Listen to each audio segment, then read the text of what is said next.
करना है सेवा के लिए। जिन जिन से शरीर का संबंध है अपना कर्तव्य चुका ले, उनसे सुख लेने की। पत्नी मुझे सुख दे, पत्नी के शरीर को निचोना नहीं है। पति मुझे सुख दे, नहीं नहीं, मेरे से बनता उनका धर्म युक्त सेवा कर लो। ऐसे जिनके साथ संबंध है अपना कर्तव्य निभा लो। तो दुर्गुण का त्याग करने से सद्गुण अपने आप उत्पन्न होंगे। संसार की भारी सेवा होगी, संसार आपके दर्शन का इंतजार करेगा। दुर्गुण का त्याग करें और परमात्मा में प्रीति करें, आपके दर्शन के बाट देखेगा संसार। ऐसे आदमी को आपने कहीं देखा है कि जिसके दर्शन की संसार बाट देखता हो? ऐसा कोई मनुष्य रूप में मन कहीं आपको दिखा? कोई मनुष्य मुझे बताओ, मैं उसका दर्शन करने चलूंगा। बुराई रहित होना, भलाई अपने आप होगी। संसार की भारी सेवा हो जाएगी।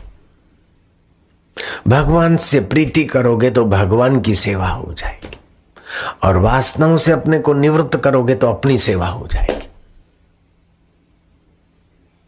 और ऐसे बन जाओगे कि संसार तो आपके दर्शन का इंतजार करे, लेकिन भगवान भी आपके पीछे पीछे घूमे। कबीरा मन निर्मल भयो, जैसे गंगा नीर, पीछे पीछे हरि फिरे, कहत कबीर कबीर। यह तन विष की बेलरी, गुरु अमृत की खान, सिर दीजे सतगुरु मिले तो भी सस्ता जान। ये सतगुरु का ज्ञान सिर देकर भी मिलता है तो सस्ता जान। सिर हम मांगते नहीं, फिर भी अपना अहम, मन और बुद्धि, पंच भौतिक शरीर, ये अष्टधा प्रकृति में आप मैं मेरापन मत करो, ये आपको ठगता है।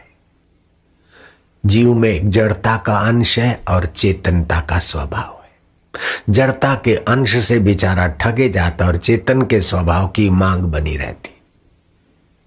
एक होती है आवश्यकता और दूसरी होती है मांग। असली होती है आवश्यकता और नकली होती है मांग। मांग वासना का रूप लेती है और आवश्यकता बनी रहती है। कितना भी धन मिले फिर भी वो आदमी पूर्ण सुखी नहीं होता है। कितनी भी सत्ता मिले पूर्ण सुखी नहीं होता है। वासना कितनी भी संसार से मांगे, वो सब चीजें होने के बाद भी जीव की अपनी जो परमात्मा सुख की मांग है वो पूरी न होने के कारण वो बेचारा और करता है।